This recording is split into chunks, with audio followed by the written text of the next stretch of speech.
Bienvenidos a Conexión, Crecimiento y Servicio, Viviendo el Evangelio Hoy. Un espacio de la Iglesia Cristo Eterno Redentor de enseñanzas, noticias y conversación. Visítanos y síguenos en el canal de YouTube y nuestro fanpage Cristo Eterno Redentor.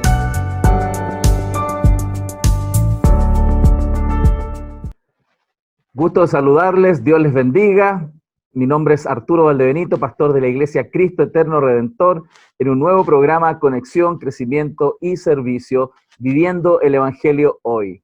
Estamos muy contentos de nuevo de poder transmitir otro programa y compartir con ustedes temáticas que hemos estado iniciando desde la semana pasada en diferentes áreas, ¿no?, que son importantes para el crecimiento de la Iglesia, de nuestra espiritualidad. Y seguimos hoy en un tema muy interesante con nuestro hermano que tenemos invitado acerca del libro de los Hechos. La semana pasada tuvimos una hermosa introducción y el día de hoy vamos ya a introducirnos en el tema. Así que vamos a tener, por supuesto, nuevamente nuestro invitado, nuestro hermano Juan Aros, que está preparado, ¿cierto?, para compartir con nosotros. ¿Estás por ahí, Juan? Así es. Hola, muy buenas. ¿Qué tal? ¿Cómo están todos? Aquí estamos dispuestos, ansiosos también, nerviosos, nerviosos, pero confiados en el Señor de lo que vamos a compartir durante este día. Así que espero que ustedes también puedan estar con esa disposición en el corazón para poder compartir la palabra del Señor. Así que les invitamos a estar atentos, a ir revisando junto con nosotros también las Escrituras. Así que eso, pues los dejamos invitados para que podamos compartir este tiempo la palabra del Señor. Amén, excelente.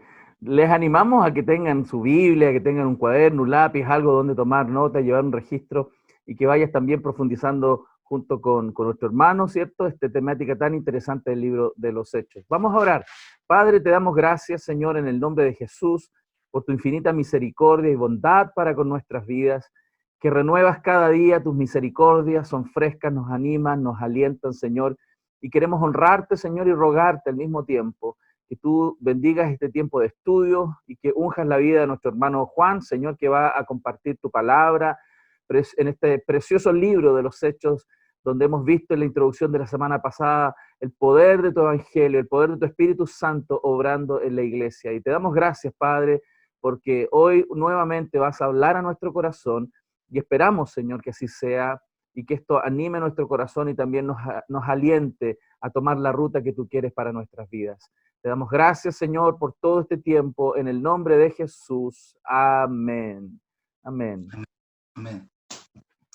Ok, comencemos entonces en el capítulo 1 del libro de los Hechos. La semana pasada, como decía nuestro pastor, estuvimos viendo la introducción con respecto al libro, hicimos un panorama, podríamos decirlo, general de lo que va a ser el libro de los Hechos durante todo este tiempo.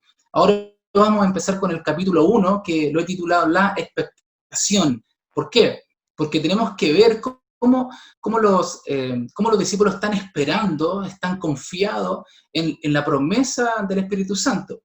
Lo primero que debemos percibir es la presencia de Jesucristo resucitado, porque debemos saber que la presencia de Jesús no termina con la cruz, no se debilita con la resurrección. Su presencia activa continúa porque aparece después de su resurrección, y de acuerdo a lo que nos dice Lucas, el Señor se presentó vivo, dice, con muchas pruebas indubitables o con pruebas convincentes. Se les apareció a los discípulos durante 40 días y les habló de lo concerniente al reino de Dios. Y eso es lo que vamos a ver durante este tiempo, al menos en la primera presentación, las pruebas infalibles de su resurrección. Así que ahí ustedes tienen en la presentación, en la diapositiva, algunos ejemplos de pruebas infalibles de la resurrección. Y la primera que nosotros podemos ver acá, yo voy a ir leyendo algunos versículos bíblicos, no los vamos a leer todos por tema tiempo, pero si usted después los puede anotar o los puede buscar, ningún problema, mejor todavía. Y la primera prueba que tenemos acá es la tumba de José vacía, y esto sale en Mateo 28, del verso 1 al 6, y se los voy a leer. Dice así: después del sábado, al amanecer del primer día de la semana, María Magdalena y la otra María fueron a ver el sepulcro. Sucedió que hubo un terremoto violento, porque un ángel del Señor bajó del cielo y acercándose al sepulcro quitó la piedra y se sentó sobre ella. Su aspecto era como el de un relámpago y su ropa era blanca como la nieve. Los guardias tuvieron tanto miedo de él que se pusieron a temblar y quedaron como muertos. El ángel dijo a las mujeres: no tengan miedo, sé que ustedes buscan a Jesús, el que fue crucificado. No está aquí, pues ha resucitado, tal como lo dijo.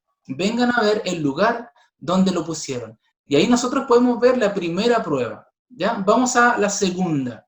Muchos lo vieron. En 1 Corintios 15, del verso 5 al 8, dice así, que se apareció a Cefas y después a los 12, luego se apareció a más de 500 hermanos a la vez, la mayoría de los cuales viven aún, pero algunos ya duermen. Después se apareció a Jacobo, luego a todos los apóstoles, y al último de todos, como a uno nacido fuera de tiempo, se me apareció también a mí. Esto lo dice el apóstol Pablo. Otra evidencia es otra prueba. Muchos le tocaron. 8 días después, esto sale en Juan 20, del verso 26 al verso 28. 8 días después, sus discípulos estaban otra vez dentro y Tomás con ellos. Y estando las puertas cerradas, Jesús vino y se puso en medio de ellos y dijo: paz a vosotros. Luego dijo a Tomás: acerca aquí tu dedo y mira mis manos, extiende aquí tu mano y métela en mi costado, y no seas incrédulo, sino creyente. Respondió Tomás y le dijo: Señor mío y Dios mío. Yo siempre me llama la atención este momento porque yo me imagino que ellos estaban todos reunidos y de repente se aparece Jesús en medio de ellos. Tiene que haber sido algo Es muy impresionante. Porque ellos, espectacular. claro, ellos no les contaron que Cristo había muerto. Ellos vieron morir a Cristo. Ellos vieron el proceso de sepultura. Entonces, verlo vivo, yo creo que a cualquiera es casi para darte un infarto, ¿no? Pero también, imagínate el gozo y la sorpresa, pero el gozo que viene después de ver al Señor resucitado tal como Él lo había prometido, ¿no? Así que de verdad que tiene que haber sido bastante particular y de asombro, y como dices tú también, pastor, de gozo, de alegría de ver nuevamente a su Señor está compartiendo con ellos. Muchos le vieron comer. Hay otra prueba acá, en Lucas 24, del 42 al 43, dice así. Entonces ellos le presentaron parte de un pescado asado, y él tomó y comió delante de ellos. Bueno, ¿qué queremos decir con todo esto? Obviamente es que Jesucristo resucitó con un cuerpo, obviamente glorificado, como dice la Escritura, pero que no estaba sujeto a tiempo y espacio, pero sí compartió con ellos, comió con ellos, o sea, ellos le pudieron tocar, lo pudieron ver, pudieron palpar, conversar con él. Era un cuerpo distinto, pero era el cuerpo de Jesús, De no hecho, era eso un yo creo, fantasma. eso es muy importante, porque hay algunas corrientes que en algún momento han dicho históricamente que en realidad era podía haber sido un fantasma, pero la Biblia habla de un ser material muy similar al nuestro, pero como tú dices, glorificado. Y creo que esto es tan relevante, y qué interesante que la Biblia invierte bastante detalle, ¿no? Nos da bastante detalle para que nosotros podamos tener confianza en la resurrección, porque si la resurrección no es real, vana es nuestra fe, como dice Corintios, ¿no? Así es. Entonces, qué bueno como Hechos y los evangelios también se preocupan de darnos esos detalles maravillosos que son el fundamento de nuestro cristianismo. Justamente, y de eso se trata el libro de los Hechos, va colocando base, estableciendo la base sobre la iglesia, porque debemos ver que estos son los fundamentos de nuestra creencia, de nuestra fe, lo que ellos establecen para nosotros como guía. Así que es muy relevante lo que podemos ver ahora. Otros puntos importantes, muchos vieron los milagros que hizo, y aquí voy a leer también una escritura. Pasó una puerta sin abrirla, Juan 20, 26. 8 días después sus discípulos estaban otra vez dentro y Tomás con ellos, y estando las puertas cerradas, Jesús vino y se puso en medio de ellos y dijo: paz a vosotros. Tiene que haber, paz a vosotros, así.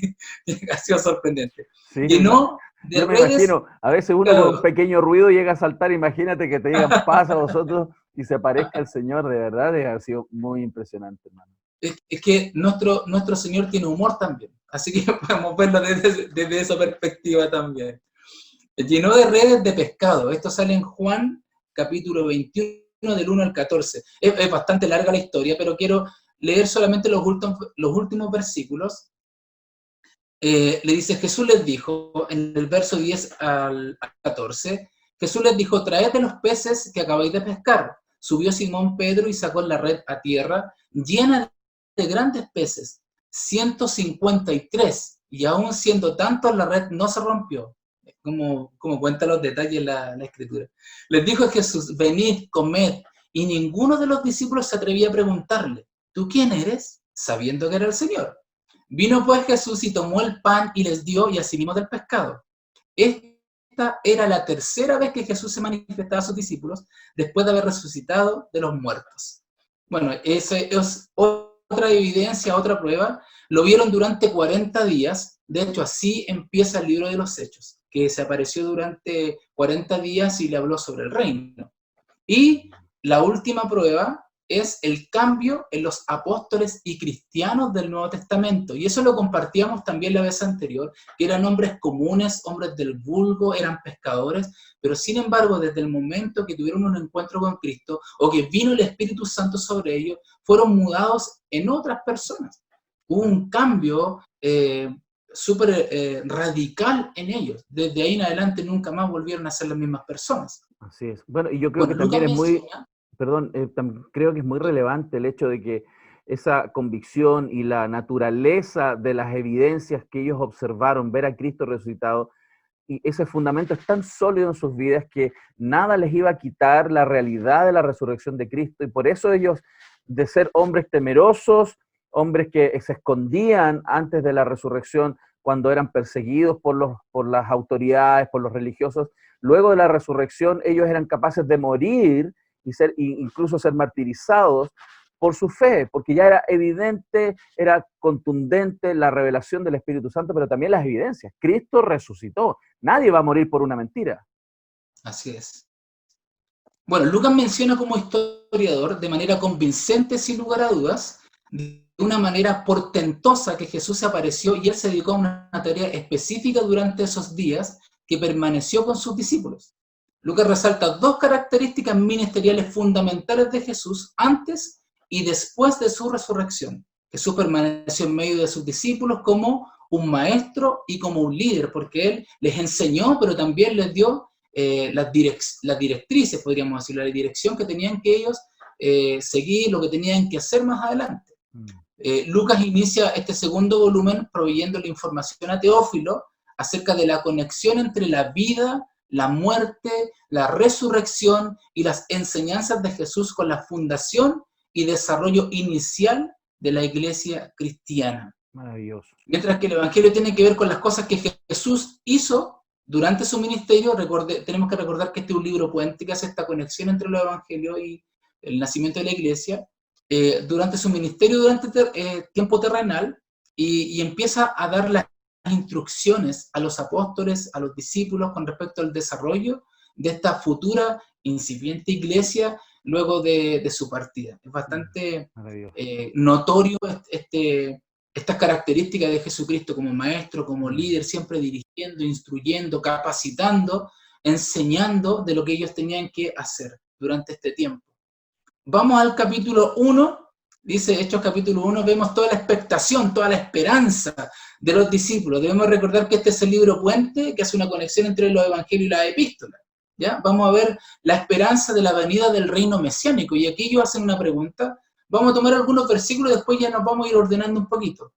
Y ellos hacen una pregunta bastante particular. ¿Restaurarás el reino a Israel en este tiempo? Y voy a leer una escritura que sale acá. Dice entonces... Hechos 1, verso 6, para que tengamos un orden. Entonces los que se habían reunido le preguntaron diciendo, Señor, ¿restaurarás el reino a Israel en este tiempo? Y les dijo, ¿no os toca a vosotros saber los tiempos o las sazones que el Padre puso en su sola potestad? Otro versículo en Mateo 24, 36 dice, pero del día y la hora nadie sabe, ni aun los ángeles de los cielos, sino solo mi Padre. Vemos entonces la expectación del ministerio del Espíritu Santo en y a través de ellos. Jesús les dijo en el verso 8, pero recibiréis poder cuando haya venido sobre vosotros el Espíritu Santo y me seréis testigos en Jerusalén, en toda Judea, en Samaria y hasta lo último de la tierra. Bueno, y ahí le da la gran promesa de que iban a recibir el Espíritu Santo para ser testigos, para llevar este gran mandato de ir y predicar el Evangelio. Bueno, es importante que nosotros sepamos algunas cosas, y ahí podemos pasar a la otra diapositiva. Ok, entonces, vamos a ver qué saben los apóstoles en Hechos capítulo 1. Ellos saben mucho sobre el plan de Dios y el cumplimiento de las profecías. Debemos recordar que Jesús estuvo con ellos durante bastante tiempo, 40 días, imagínense ustedes hablándoles del reino, porque si nosotros vemos más adelante en el capítulo 2, cuando Pedro empieza su sermón, su primer sermón, él hace podríamos decirlo nosotros, un paseo por todo el Antiguo Testamento hasta llegar hasta ese día, hasta ese momento. Entonces, ellos tenían bastante conocimiento del Antiguo Testamento. Recibieron una clase intensiva y sobrenatural de la Escritura. Y en el verso 44 dice así: estas son las palabras que os hablé estando aún con vosotros, que era necesario que se cumpliese todo lo que está escrito de mí en la ley de Moisés, en los profetas y en los salmos. Entonces les abrió el entendimiento para que comprendiesen las Escrituras. Esto sale en Lucas 24, 44 y 45. Ellos necesitaban que el Espíritu Santo iluminara para que ellos pudiesen entender qué estaba sucediendo. Ahora, ¿qué no saben los apóstoles? Ellos no saben nada en absoluto en cuanto a la iglesia, el cuerpo de Cristo, como lo conocemos hoy en día, el conjunto de todos los no nacidos o de los nacidos de nuevo. Lo que tenemos que entender es que la doctrina de la iglesia, el cuerpo de Cristo, no se reveló hasta que Dios se la dio a Pablo. Esto sale en Efesios 3 y lo quiero compartir con ustedes. Efesios 3 del 1 al 7, si gustan lo buscan mientras tanto, para que lo podamos leer juntos. Sí, quería hacer una alusión a algo, un punto anterior, mientras buscamos Efesios, sobre la obra del Espíritu Santo en la iluminación, porque el Espíritu Santo dice ahí, como tú citabas, ¿no?, que abrió el entendimiento para que comprendiesen las Escrituras, y es lo que sigue haciendo hoy. Nosotros como cristianos, al momento de ir al texto, de acercarnos a la Biblia, debemos orar, y en comunión con Dios también rogar que Dios nos hable, porque Dios es quien ilumina la palabra. Esto no es solo un ejercicio intelectual, es necesario, no dejamos el intelecto afuera, ¿no? El intelecto es absolutamente relevante, pero la revelación del Espíritu Santo que ilumina y nos hace comprender las verdades que están descritas en el texto, hoy es muy importante también para nosotros en la vida de la iglesia.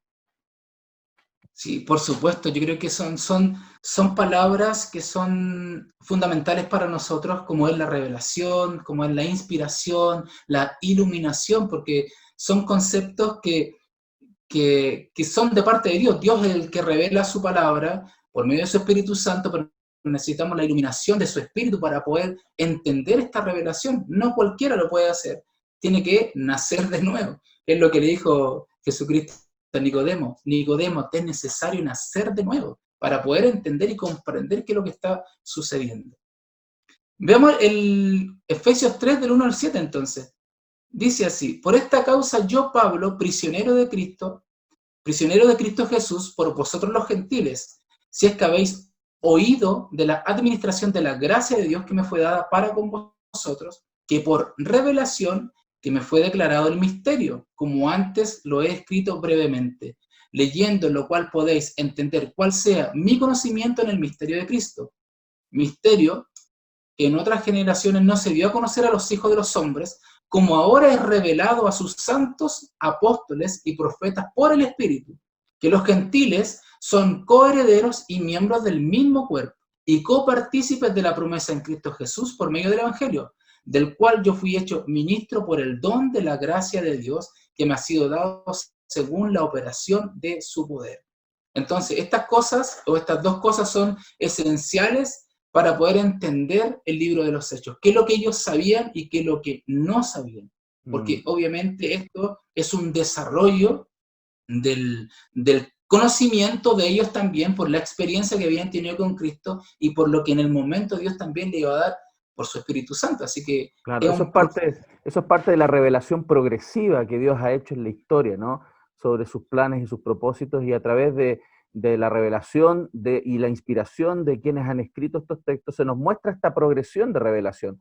Como tú decías, ¿no? Esta idea del cuerpo que Pablo la desarrolla muy bien y dice que de dos pueblos hizo uno, uniendo, ¿cierto? Y rompiendo la barrera de enemistad que había entre ellos. Era necesario porque los judíos se veían como el exclusivo pueblo de Dios en el mundo y no estaban mirando estas promesas hechas a su padre Abraham, que Dios a través de él bendeciría a todas las naciones de la tierra. Entonces tenían que romper con esas barreras, digamos, que tenían en su concepción sobre la revelación de Dios y el acercamiento de Dios al mundo y a las naciones, y dejar de mirar el Evangelio de manera centrípeta, o sea, hacia adentro, hacia Israel, sino que ahora hacia el mundo, que el Evangelio tenía que ir a todo el mundo como mandato maravilloso de nuestro Señor. Así es. En la primera parte del libro de los Hechos vemos el segundo ofrecimiento del reino hecho por los 12 apóstoles y presentando a los líderes de la nación de Israel. El primer ofrecimiento lo hizo Jesucristo y los judíos lo rechazaron y crucificaron al rey. Sin embargo, en la cruz Cristo pidió perdón por lo que hicieron. Esto sale en Lucas 23:24, y Jesús decía: Padre, perdónalos, porque no saben lo que hacen, y repartieron entre sí sus vestidos echando suertes. Por esto la nación de Israel tenía una segunda oportunidad de aceptar a Jesús como su rey, el Mesías prometido. Y vemos esta segunda oportunidad en los primeros capítulos del libro de los Hechos. Lo compartíamos la vez anterior cuando hicimos un resumen entre el capítulo 1 y el capítulo 7, que es todo, como decías tú, hacia adentro, hacia el pueblo, hacia el pueblo judío. Y después del capítulo 8 ya es hacia los gentiles. Entonces vamos a la primera parte, que es la doctrina. La doctrina, una explicación un poquito del contenido de lo que estamos viendo. Mandamientos y promesas. El primer tratado que este autor escribió a Teófilo fue el Evangelio según San Lucas. Cristo le había dado unos mandamientos a sus seguidores. ¿Cuáles fueron estos mandamientos? La gran comisión. Esto lo vemos en Mateo, ¿cierto? Mateo 28:19, que dice así: por tanto, id y haced discípulos a todas las naciones, bautizándolos en el nombre del Padre, y del Hijo, y del Espíritu Santo. Id y haced. Aquí tenemos dos imperativos. El Señor nos manda a hacerlo. ¿Ya? Son mandamientos. No nos está preguntando, es un mandato. Id y haced. Además les mandó a quedarse en Jerusalén esperando una promesa. La promesa del Padre. ¿Cuál es esa promesa? El bautismo con el Espíritu Santo. Y hay que entender aquí algo bastante particular también, porque esto es doctrinal. El bautismo del Espíritu Santo, o con el Espíritu Santo, o en el Espíritu Santo, es el evento del nuevo nacimiento, cuando un pecador se arrepiente y pone su fe en Cristo Jesús para ser salvo. ¿Ya? Porque hay algunos que piensan que ven a recibir el bautismo del Espíritu Santo. No, es el momento que uno recibe a Cristo, que Jesucristo permite esa revelación en nuestro corazón, nosotros aceptamos y somos bautizados en el cuerpo, el Espíritu Santo viene sobre nosotros. Y de hecho ahí en Juan 1:12 es súper claro: más a todos los que le recibieron, a los que creen en su nombre, les dio potestad de ser hechos hijos de Dios. Entonces todos los cristianos han recibido este bautismo, no es ninguna segunda bendición. En 1 Corintios 12:13 dice así: porque por un solo espíritu fuimos todos bautizados en un cuerpo, sean judíos o griegos, sean esclavos o libres, y a todos se nos dio a beber de un mismo espíritu. Amén. Si alguien no ha recibido este bautismo, no es de Cristo, no es un cristiano. Así es. También la Escritura lo corrobora en Romanos 8:9. Dice: mas vosotros no vivís según la carne, sino según el Espíritu. Si es que el Espíritu de Dios mora en vosotros, y si alguno no tiene el Espíritu de Cristo, no es de él. Aquí es, pero súper, súper claro. Yo no sé si tú quieres comentar algo, pastor, con respecto a lo... Bueno, vemos históricamente cómo dentro de la iglesia ha habido visiones un poco distintas en eso, ¿no? Con nuestros hermanos del ámbito pentecostal, a quienes amamos y respetamos mucho, claro, pero la mirada que tenemos nosotros desde la Escritura es que el bautismo en el Espíritu Santo, con el Espíritu Santo, como tú lo referías muy bien, es este evento de ser sumergidos en Cristo en el momento de la salvación. y por lo tanto no significa que no necesitamos día a día la presencia del Espíritu Santo viva, activa en nosotros, y eso tiene que ver con este acercamiento que nosotros hacemos diario a Dios y que Dios nos puede ungir de maneras especiales. Pero esta idea que se plantea aquí en el texto hace esta referencia a estar en Cristo, sumergidos por un mismo Espíritu. Por lo tanto, todo hijo nacido nuevo, como tú bien lo dices, tiene el Espíritu Santo y ha sido sumergido en el Espíritu Santo para siempre. Y eso es maravilloso. Y es lo que nos permite también avanzar y hacer la obra. Ellos, los judíos en ese minuto, estaban esperando esta manifestación poderosa que era el inicio de un tiempo, digamos, de una era del Espíritu Santo, que lo vamos a ver con mucho detalle en el libro de los Hechos. Así que para que vayamos estableciendo algunas cosas, vamos a hacer un pequeño resumen, un pequeño repaso del verso 1 al 5. Aquí vemos lo que el Señor dio a los apóstoles. Les dio unos mandamientos primero que todo. ¿Ya? Le dio la gran comisión, específicamente la gran comisión. Le dio unas promesas, el bautismo del Espíritu Santo, que les daría el poder para cumplir esta misión. Y el Señor nos da una buena orientación en cuanto a las tareas que nos toca. Con respecto a la orientación, vamos a verlo desde el verso 6 al verso 11. Entonces los que habían reunido le preguntaron, diciendo, Señor, ¿restaurarás el reino a Israel en este tiempo? Y les dijo, no os toca a vosotros saber los tiempos o las sazones que el Padre puso en su sola potestad, pero recibiréis poder cuando haya venido sobre vosotros el Espíritu Santo y me seréis testigos en Jerusalén, en toda Judea, en Samaria y hasta lo último de la tierra. Recuerden entonces que tenemos que ir viendo cómo el Señor se va, cómo Él va estableciendo estas verdades sobre los discípulos. Ellos esperaban un reino físico, ¿ya? Y se puede, pero en definitiva lo que Cristo hizo fue interior, no fue exterior, no es que Él vino violentamente como ellos esperaban que viniera con una espada y a cortar cabezas. No fue de esa forma, sino que fue algo espiritual, fue de adentro hacia afuera, fue un trato interior más que exterior. Y ahí nosotros podemos ver una dinámica bastante particular, porque él empieza a hablar sobre este tiempo, sobre los 40 días les habló del reino. Y creo que ahí nosotros pudiéramos hablar mucho tiempo con respecto al reino de Dios que se establece, porque hemos sido trasladados del reino de las tinieblas al reino de su amado Hijo, donde el reino de las tinieblas tiene ciertos principios, pero el reino de Cristo también tiene ciertos principios que son totalmente diferentes. Y eso es lo que Jesús viene a hacer con los discípulos. Ellos quizás esperaban uno que los viniera a sacar del yugo del pueblo romano. Pero Jesucristo siempre va mucho más allá, porque independiente que podamos estar encarcelados como estaban los discípulos en algún momento, el Evangelio nunca dejó de expandirse, la palabra siguió creciendo. Entonces no hablamos de estar subyugado y no poder hacer nada, sino todo lo contrario. Jesucristo nos habla de una libertad espiritual, de la libertad de conocerlo a Él. Amén. Eso fue el establecimiento del reino espiritual de Cristo, ¿cierto? La tierra manifestando el reino de esta manera. Pero llegará el día también, y esa es nuestra esperanza, ¿no? Donde el reino por completo, estamos entre un evento que Cristo hizo en la cruz y la segunda venida de Cristo. Y en la segunda venida Él va a tomar control absoluto de todos los ámbitos de su reinado. Incluso va a sujetar al último enemigo, como dice la Escritura, que es la muerte, ya no habrá más muerte. O sea, estamos en un periodo entre un ya y un todavía no, y este maravilloso desarrollo histórico es lo que vamos a ir viendo en todo este estudio del libro de los Hechos, que es precioso. Amén, amén. Entonces, en el versículo 8, mientras estén esperando,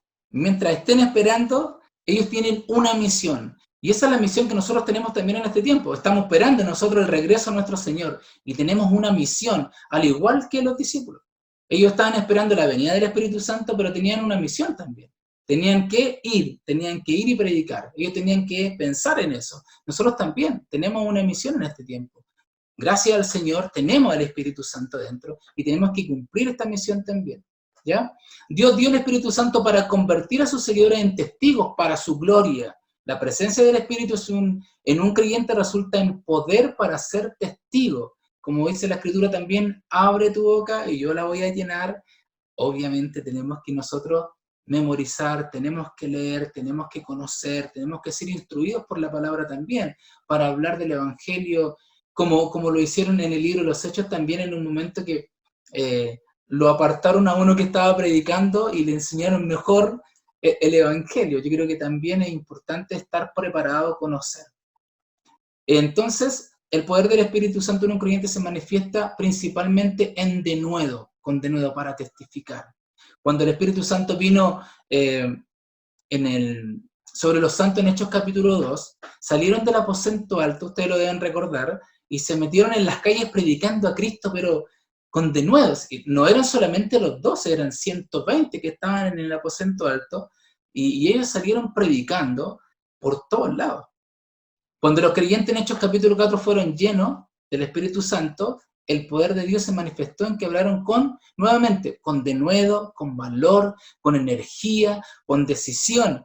Esto sale en Hechos capítulo 4, versos 29 y 31. Mire, dice así: y ahora, Señor, mira sus amenazas y conceda a tus siervos que con todo denuedo hablen tu palabra, mientras extiendes tu mano para que se hagan sanidades y señales y prodigios mediante el nombre de tu santo Hijo Jesús.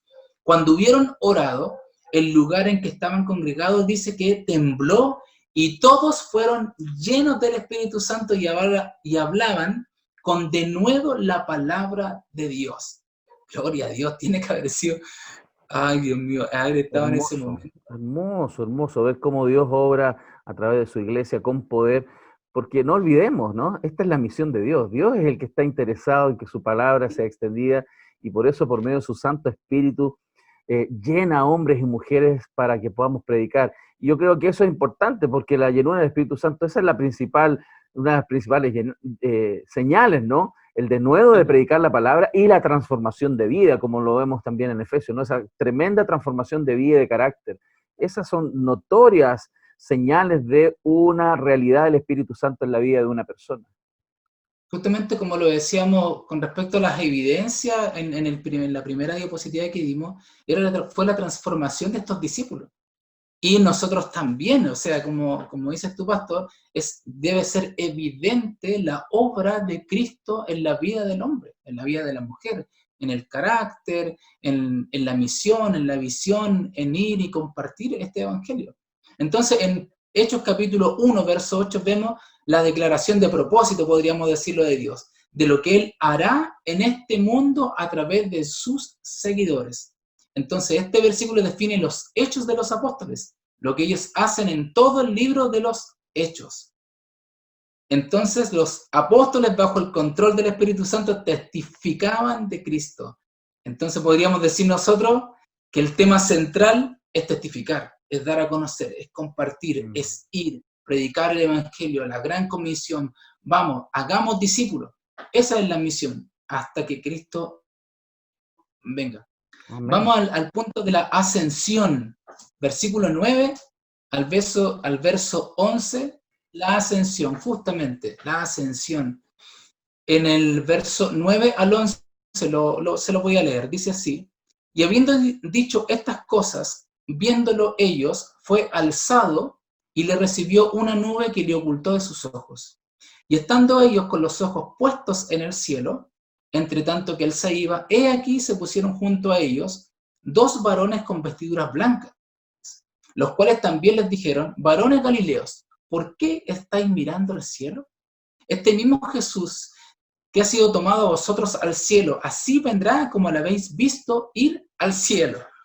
Cuando Cristo entonces se va, aparecen 2 varones con una exhortación muy práctica, podríamos decirlo. No se queden mirando al cielo, no se queden mirando hacia arriba, vaya y haga la obra de testificar, porque Cristo ya se fue y así también volverá. El tiempo es corto, el mensaje es urgente, la necesidad es mundial. A nuestro alrededor hay gente que se está perdiendo.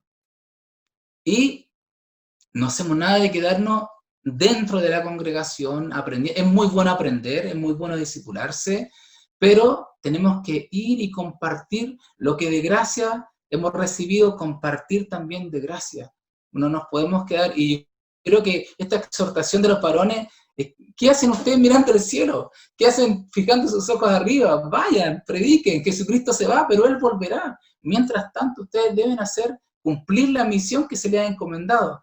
Hay que trabajar, hay que salir, hay que sembrar la semilla, hay que recoger una cosecha. Así que tenemos una misión como iglesia, Amén. como cuerpo de Cristo. Amén, así sea, así es. Así que veamos la otra parte, desde el verso 12 al 14, cuando hablamos de la sumisión. Dice así: entonces volvieron a Jerusalén desde el monte que se llamaba del Olivar, el cual está cerca de Jerusalén, camino de un día de reposo. Y entrados, subieron al aposento alto donde moraban Pedro y Jacobo, Juan, Andrés, Felipe, Tomás, Bartolomé, Mateo, Jacobo, hijo de Alfeo, Simón el celote y Judas, hermanos de Jacobo. Todos estos perseveraban unánimes en oración y ruego con las mujeres y con María, la madre de Jesús, y con sus hermanos. Entonces, Cristo les mandó que no se fueran de Jerusalén hasta que recibiesen el Espíritu Santo. ¿Qué hicieron ellos? Volvieron a Jerusalén, aun con toda la expectación de aquellos días. Ellos se sometieron tranquilos a la voluntad de Dios. En versículos 13 y 14 dice: mientras esperaban, perseveraban unánimes en oración. Creo que también es para nosotros esta enseñanza con respecto a la sumisión. Debemos someternos a la voluntad de Dios, a su propósito, a lo que Dios quiere que nosotros hagamos, ¿ya? No corremos con colores propios. Dios nos da una orden y tenemos que cumplir esa orden. Tenemos que someternos a la voluntad de Dios. Cuando habla de la unanimidad, es en el mismo sentir. Es la misma mente y el mismo parecer. Es el yugo igual que todos compartimos como obreros en esta obra que el Señor nos encomienda. El yugo es la obra, lo que nos une. Este yugo es la obra de Hechos, capítulo 1, verso 8. Todos los 120 creyentes estaban unánimes. Imagínense ustedes, 120 personas unánimes en un mismo sentir, comprometidos con la misión de testificar y hacer discípulos de Cristo. Si nosotros tenemos que esperar a Dios, oremos entonces unánimes en la misión. Tenemos esta responsabilidad de ir, de compartir, de hacer discípulos, Amén. de enseñar Mira, la palabra de Dios. como tú dices y nos narras ahí desde el texto y para nuestro aliento, ¿no? Pero también para nuestra dirección. O sea, la unanimidad en oración es totalmente relevante porque, imagínate, ese puñado de personas, digamos, uno dice 120 personas, en la perspectiva nuestra puede ser mucha gente, si lo hablamos a lo mejor a nivel de una iglesia local, pero si vamos a alcanzar el mundo, 120 personas no es nada.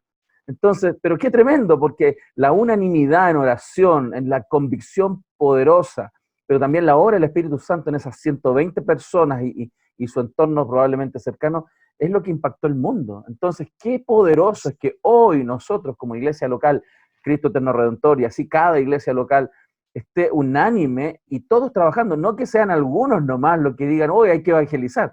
Si todos estamos de acuerdo en oración, orando, rogando por la conversión de las personas, evangelizando, hermanos, tenemos muchas opciones de que nuestra nación sea impactada por el evangelio. Así que es un llamado a estar en oración, unánimes y todos juntos trabajando en la expansión del evangelio en nuestro país. Amén. Amén. Avancemos una diapositiva más que habla sobre la sustitución, desde el verso 15 al verso 26. No lo voy a leer todo, ya, porque es bastante largo. Del 15 al 20 habla sobre la explicación, qué es lo que estaba pasando en ese momento. Era necesario reemplazar a Judas, porque serán 12 los apóstoles en 12 tronos en el milenio. Y esto lo dice en Mateo 19, 28. Y Jesús les dijo: de cierto os digo, que en la regeneración, cuando el Hijo del Hombre se siente en el trono de su gloria, vosotros que me habéis seguido también os sentaréis sobre 12 tronos para juzgar a las 12 tribus de Israel.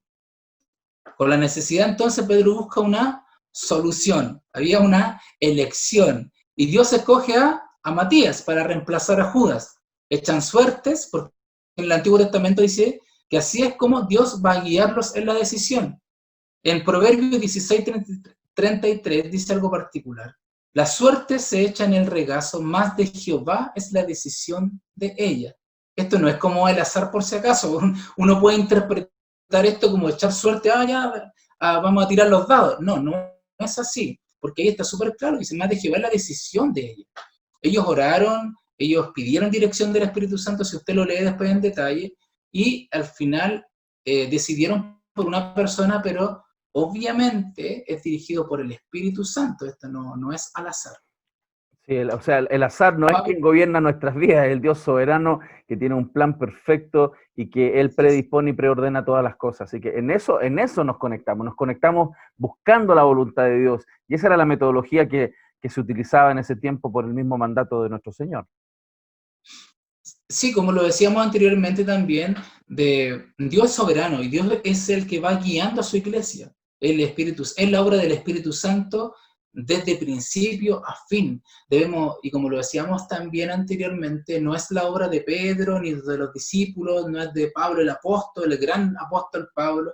Debemos reconocer que es un hombre que Dios usó de una manera extraordinaria, pero de principio a fin, desde Génesis hasta Apocalipsis, Dios es el centro, Dios es el soberano, Dios es la voluntad de Dios, no es la voluntad del hombre. Esto no es centrado en el hombre, es centrado totalmente en Dios.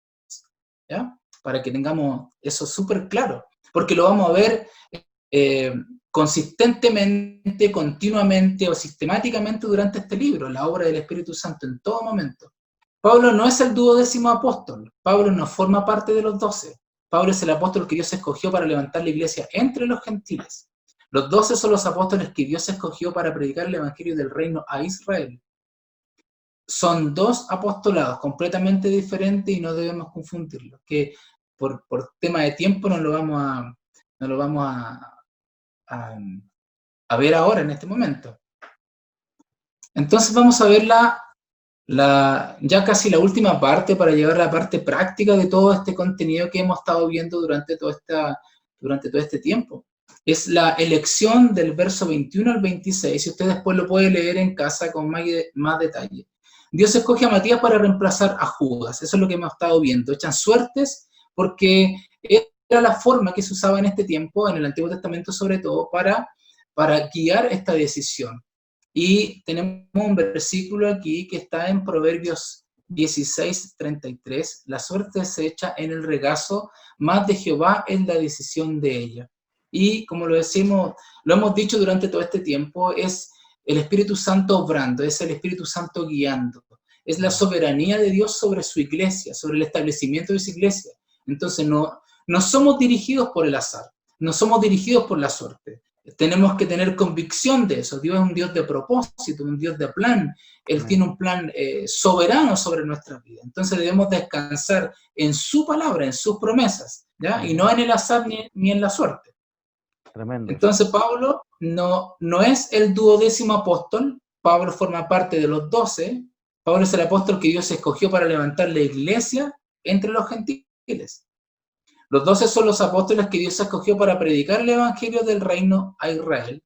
Son dos apostolados completamente diferentes y no tenemos que confundir una cosa con la otra. Así que tenemos que tener claridad con esto. Vamos a la última parte ya, pastor, en la parte práctica, para que vamos tomando una aplicación de todo este contenido. Es harto lo que hemos visto y como decía en un momento, uno quizás podría profundizar mucho más, pero creo que estamos viendo las cosas que son medulares e importantes para nosotros en este tiempo. Entre todo lo demás que hemos visto en Hechos 1, no debemos perder el enfoque del capítulo. Su tema central entonces es la misión, como dice ahí arriba. La misión nunca cambia, siempre es la misma. Dios quiere que hagamos lo mismo hoy, solo en el sentido espiritual. La comisión de extender su reino en la tierra, en Hechos 1:8 es la clave para entender el libro de los Hechos y es también la clave para entender la vida cristiana, porque es la razón por la cual Dios nos ha dejado aquí.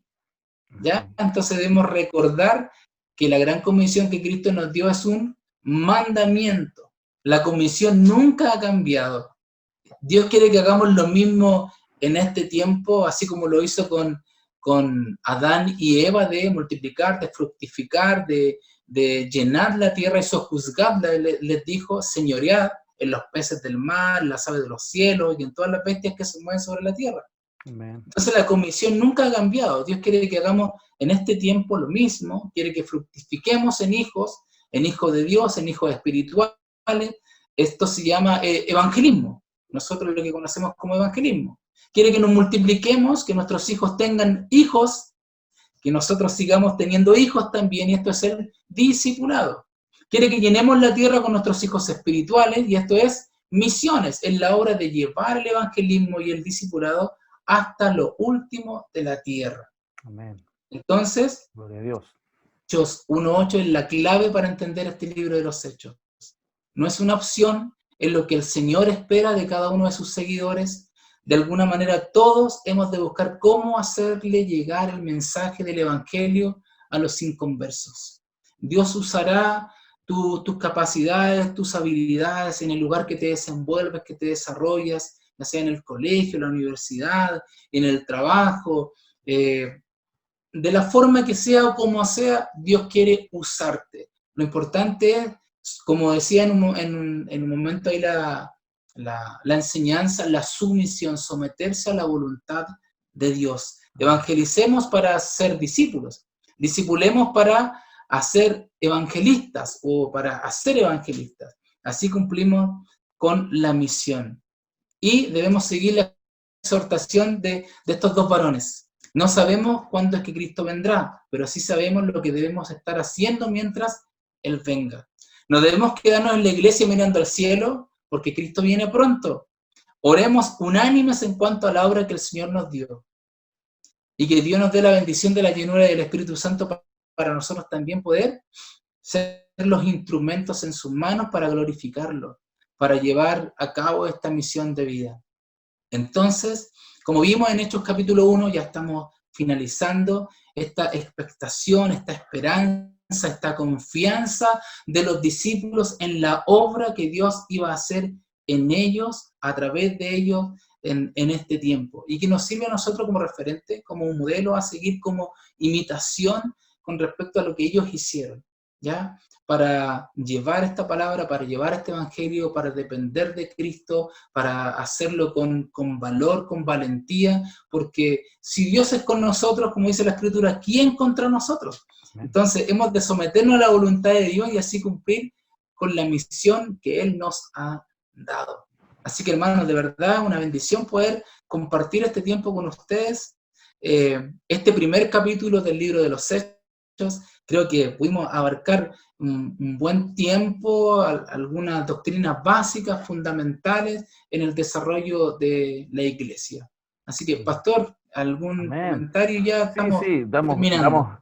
Damos gracias al Señor por este tiempo de reflexión en el capítulo 1. Hermoso, ¿no? Hermoso, yo creo, yo estoy muy animado de seguir estudiando. Son textos que probablemente tú también, que estás ahí en pantalla, has estudiado, has leído, como yo también he tenido el privilegio de estudiarlo y leerlo, pero siempre cuando vamos más adentro, volvemos a repasar los textos, siempre Dios nos habla, siempre Dios fortalece nuestro corazón, y hoy también salimos muy animados, ¿no? Muy animados del Evangelio, del evangelismo, de ser discipulados y de discipular a otros, para que eso siga la dinámica de la expansión del reino de los cielos en este mundo. Así que muchas gracias, Juan, por tu tiempo, por tu dedicación, por ayudarnos y animarnos también a través de la predicación del libro de los Hechos.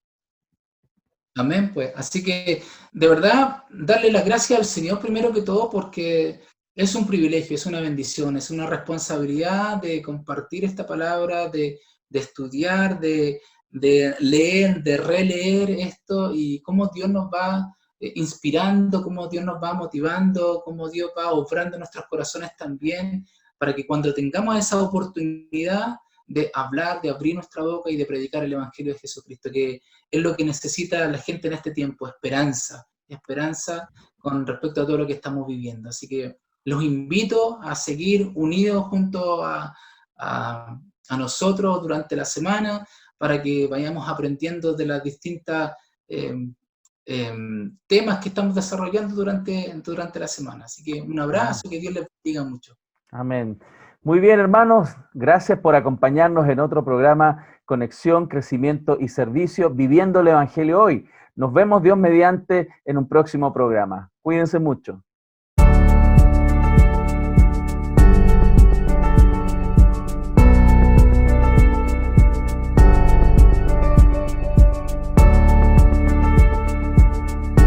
Bienvenidos a Conexión, Crecimiento y Servicio, Viviendo el Evangelio Hoy. Un espacio de la Iglesia Cristo Eterno Redentor de enseñanzas, noticias y conversación. Visítanos y síguenos en el canal de YouTube y nuestro fanpage Cristo Eterno Redentor.